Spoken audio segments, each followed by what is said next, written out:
Gaza, the top stories at this hour. 1,100 killed in intensified strikes on Hamas. More than 2,000 killed in Afghanistan earthquake as people dig out injured. Plus, 52 killed in flood in India, helicopters fly for rescue.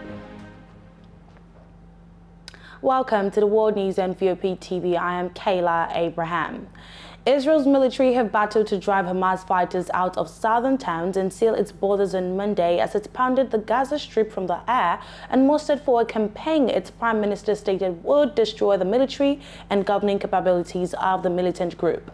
Civilians paid a high price on both sides, and more than 700 persons have reportedly been killed in Israel, a staggering toll on a scale the country has not experienced in decades, and more than 400 have been killed in Gaza. Palestinian militant groups claim to be holding over 130 captives from the Israeli side. More than 2 days after Hamas launched its unprecedented incursion out of Gaza, Israeli forces were still battling militants holed up in several locations. As Monday began, the military noted that it was fighting Hamas in 78 places in southern Israel. Military spokesperson Richard Hatch disclosed that it was taking longer than expected to report the incursion because there were still multiple breaches in the border, which Hamas could be using to bring in more fighters and weapons. The Israeli Defense Forces stated that 70 additional militants infiltrated Be'eri kibbutz, which the military has been unable to wrest from Hamas overnight. Still, Israel has stated on Monday that it has carried hundreds of airstrikes against Hamas targets in the Gaza Strip, while Israeli troops worked to oust Hamas militants still fighting in southern Israel. A military spokesperson for Israel, Lieutenant Colonel Jonathan Conricus, mentioned that Israel had called up 100,000 reserve troops. Conricus stated that the Hamas attack on Israeli areas bordering the Gaza Strip involved approximately 1,000 militants who entered Israel. The attack has wounded more than 2,100 others. The United Nations stated that more than 123,000 people in Gaza have been internally displaced since the fighting began on Saturday. The Israeli government formally declared war against Hamas on Sunday. Meanwhile, a Chinese foreign ministry spokesperson has stated on Monday that China is very concerned about the recent escalation of the Palestinian-Israeli conflict and is opposed to violence and attacks. Israel pounded the Palestinian enclave of Gaza on Sunday, killing hundreds of people in retaliation for one of the bloodiest attacks in its history, when Islamist group Hamas killed 700 Israelis and abducted dozens more. Separately, the foreign ministry mentioned that it was saddened by civilian casualties and urged Chinese citizens traveling to the area to pay close attention to local security situation and avoid going out. The ministry stated that it had immediately activated the consular protection emergency response to help Chinese citizens and institutions in the Palestinian territories and Israel. Now, the U.S. Navy is sending the USS Gerald R. Ford aircraft carrier strike group to the eastern Mediterranean in response to the growing clash between Israel and Palestinian Hamas militants, whose surprise attack on Saturday from the Gaza enclave has resulted in the death or capture of hundreds of civilians. Secretary of Defense Lloyd Austin stated that sending the Ford carrier strike group, which also includes the USS Normandy guided missile cruiser and 4 destroyers, is one of several steps being undertaken to strengthen U.S. military assets in the region, as President Biden has vowed to strongly support Israeli forces battling the Iran-backed Hamas fighters. The Defense Department also will send F-35, F-15, F-16, and A-10 fighter aircraft squadrons to the region. The USS Gerald R. Ford strike group is currently deployed to the European area of operations. Officials disclosed that last week it completed several training exercises with Italian naval forces. Now, in the same vein, in a statement, the Ministry of Foreign Affairs for the United Arab Emirates, UAE, has called for the protection of civilians and stressed that the immediate priority is to end the violence and protect the civilian population. The ministry stressed that the attacks by Hamas against Israeli towns and villages near the Gaza Strip, including the firing of thousands of rockets at population centers, are a serious and grave escalation. The ministry is appalled by reports that Israeli civilians have been abducted as hostages villagers from their homes. Civilians on both sides must always have full protection under international humanitarian law and must never be a target of conflict. The UAE expressed its condolences to the families of the victims and urges all diplomatic efforts to prevent a wider regional confrontation. Furthermore, the ministry deeply mourns the loss of Israeli and Palestinian lives as a result of the outbreak of violence and calls on both parties to de-escalate and avoid an expansion of the heinous violence with tragic consequences affecting civilian lives and facilities. The UAE underscored that the international community needs to work together to prevent the violence, risking wider instability and spillover, including the involvement by other groups. Meanwhile, Minister of Climate Change and the Environment affirmed that the UAE is committed to boosting collaboration between countries of the Middle East and North Africa, MENA, to enhance its climate ambitions to reduce carbon emissions, boost the climate adaptations, and reallocate climate financing and investments to support this goal and drive sustainable development. Mariam bint Mohammed Al-Meheri made this statement during her participation as part of a delegation from the Ministry of Climate Change and the Environment in the Middle East and North Africa Climate Week 2023, held from the 8th to the 12th October in Riyadh. The event is hosted by the government of the Kingdom of Saudi Arabia and organized by the United Nations Framework Convention on Climate Change. As the week kicked off, Al-Meheri took part in a high-level GCC ministerial meeting featuring His Royal Highness Prince Abdulaziz bin Salman, Saudi Arabia's Minister of Energy Dr. Sultan bin Ahmed Al Jaber, Minister of Industry and Advanced Technology, and COP28 President-designate Jassim Al Badawi, Secretary General of the GCC, Salim Al Aufi, Oman's Minister of Energy and Minerals, Sameh Sukri, Egypt's Minister of Foreign Affairs, and COP27 President-designate. During his speech, Al-Meheri mentioned that MENA Climate Week comes at a critical time, with only 53 days remaining until COP28 begins in the UAE, and aims to share visions and solutions, paving the way for further deliberations during the conference, which will feature the first global stocktake. Now, Afghans have been desperately digging through rubble with their bare hands and shovels to try and pull victims from the wreckage of powerful earthquakes that killed at least 2,000 people. The 6.3 magnitude earthquake hit a densely populated area near Herat, Afghanistan, flattening entire villages and trapping both the living and the dead under rubble. Hundreds of people are understood to still be trapped, more than 1,000 injured, and around 1,300 homes destroyed. A Taliban government spokesman on Sunday provided a toll that if confirmed, would make it one of the deadliest earthquakes to strike the country in 2 decades. An earthquake that hit eastern Afghanistan in June 2022, striking a rugged mountainous region, wiped out stone and mud brick homes and killed at least 1,000 people.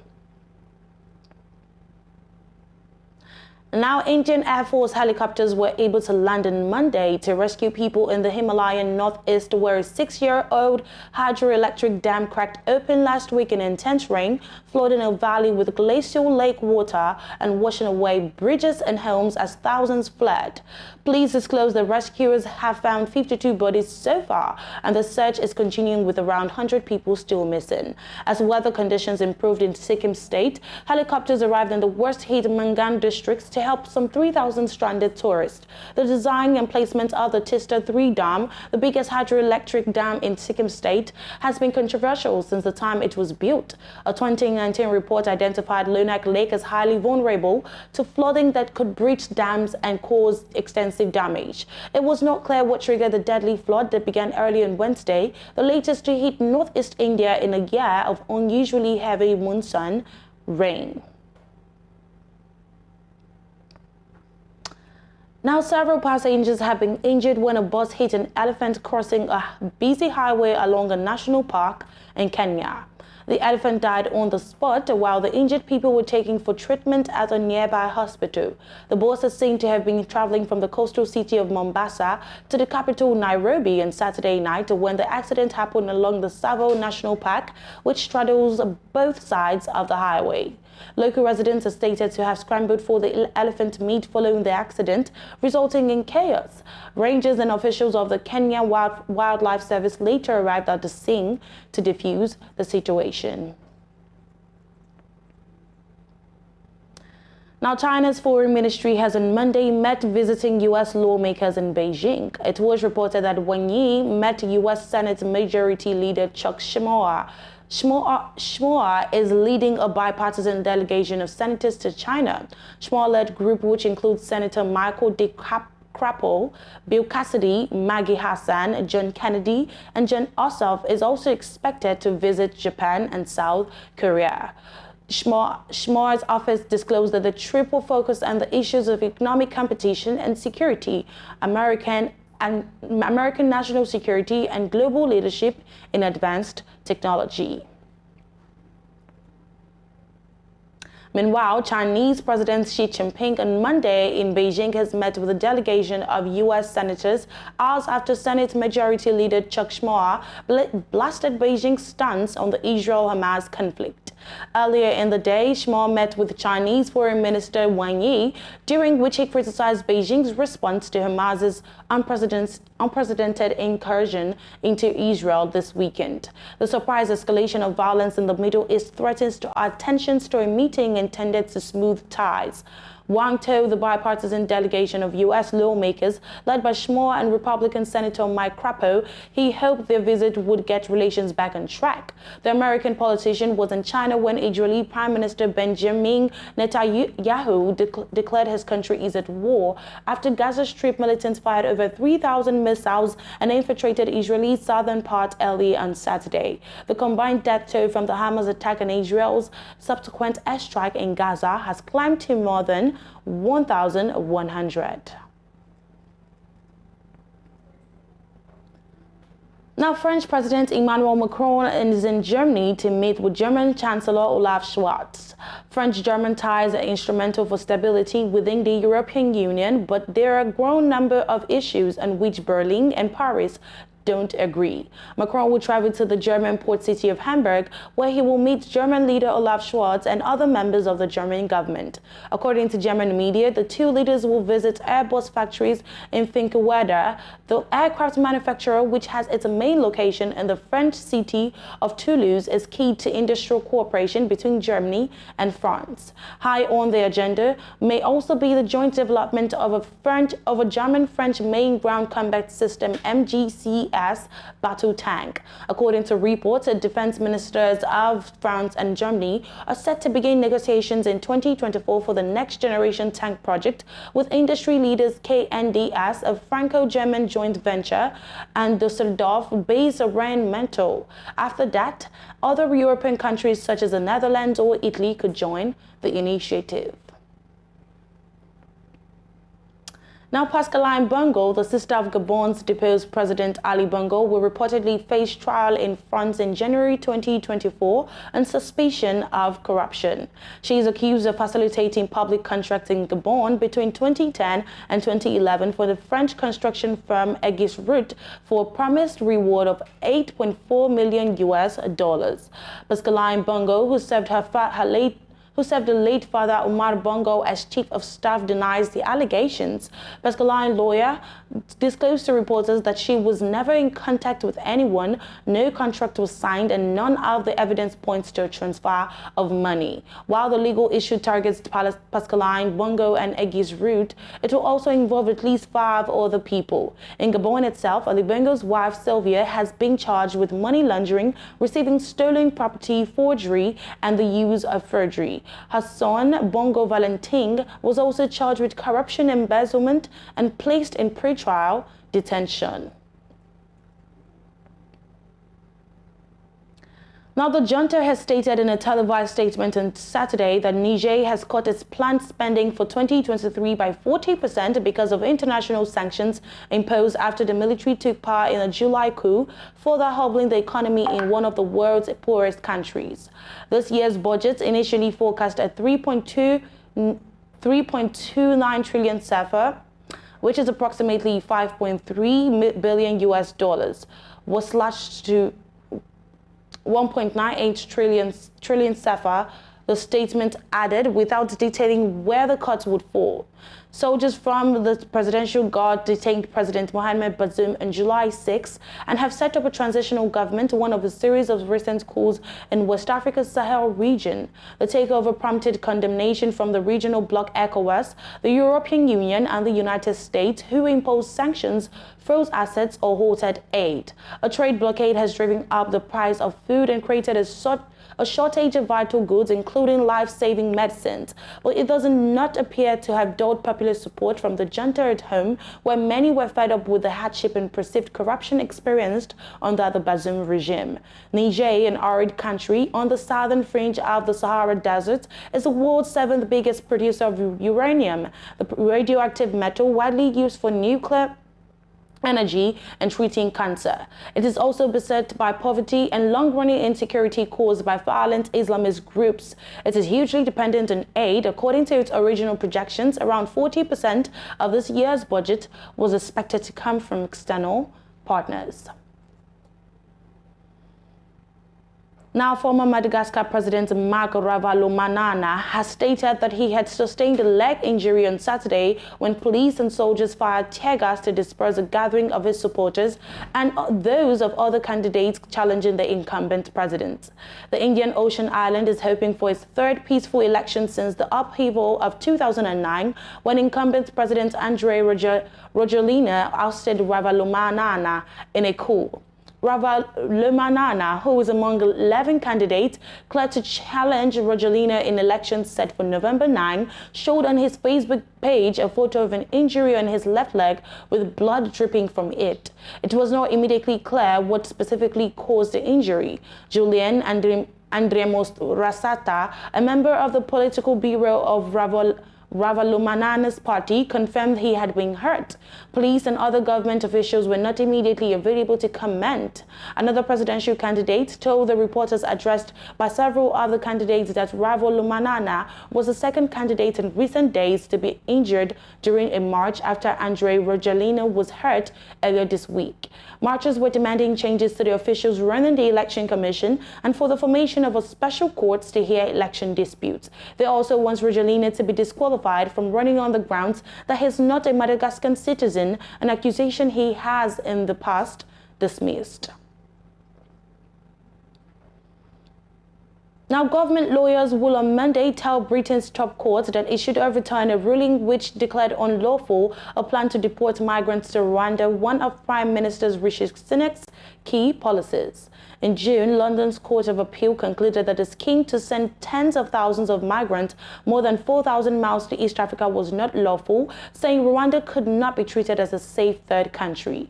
The court ruled that those sent to Rwanda would be at risk of being sent home where they could face persecution despite having a legitimate asylum claim. This would make the policy unlawful under Britain's Human Rights Act, which made the European Convention on Human Rights part of British law. The decision dealt a massive blow to the conservative Sunak's pledge to stop thousands of migrants from arriving in small boats on the English south coast. Surveys show that immigration, a key factor in the 2016 referendum vote for Britain to leave the European Union, remains a major concern for voters, and that the vast bulk of the public think the government is handling the issue badly. Now, Ugandan police and military officers have blocked the main office of the National Unity Platform (NUP), the party led by opposition politician Bobi Wine. But Wine has also stated that the officers raided the party headquarters and have stopped people from entering or leaving the premises. The musician turned politician disclosed on social media that the blockade by the security officers is aimed at stopping a prayer event that the NUP planned to hold at its Kampala office on Monday. The prayers were intended for the party's dead, detained detained and disappeared comrades. Last week, police escorted Bobi Wine to his home after he returned to Uganda from South Africa, saying that the move was to prevent him from organizing a march. They also detained dozens of Bobi Wine's followers on allegations that they incited violence and planned an illegal procession. Bobi Wine has criticized the security officers for the blockade, which coincides with Uganda's Independence Day. Now, 24 candidates, including Congolese President Felix Tshisekedi, have officially declared they will compete for the presidency in the December election. The Electoral Commission stated this on Sunday, the deadline for submissions to the race. Old rivals, first-time contenders, and previously sidelined presidential hopefuls are among those running against Tshisekedi, creating a crowded field that some believe could split the opposition votes and increase his chances of securing a second term. Democratic Republic of Congo's Seni Elections Commission shared the profiles of the 24 candidates for the December 20 poll on social media platform X. The Constitutional Court will officially confirm the final list in the coming weeks. With less than 3 months to go before the presidential and legislative vote, international allies, including the United States and human rights groups, have accused the authorities of cracking down on dissent and freedom of expression. The presidency has denied the allegations. The transparency of the electoral process itself has also come under fire from Congo's powerful Catholic and Protestant churches, which traditionally help monitor elections with thousands of observers. The European Union has been invited to send an observer mission also. The bloc is considering the request and discussions are ongoing. An EU spokesperson disclosed on Thursday, cautioning that the Congolese authorities would need to fulfill specific conditions for such a deployment. And that's it on the World News on VOP TV. I am Kayla Abraham. A VOP Business Show is coming up next.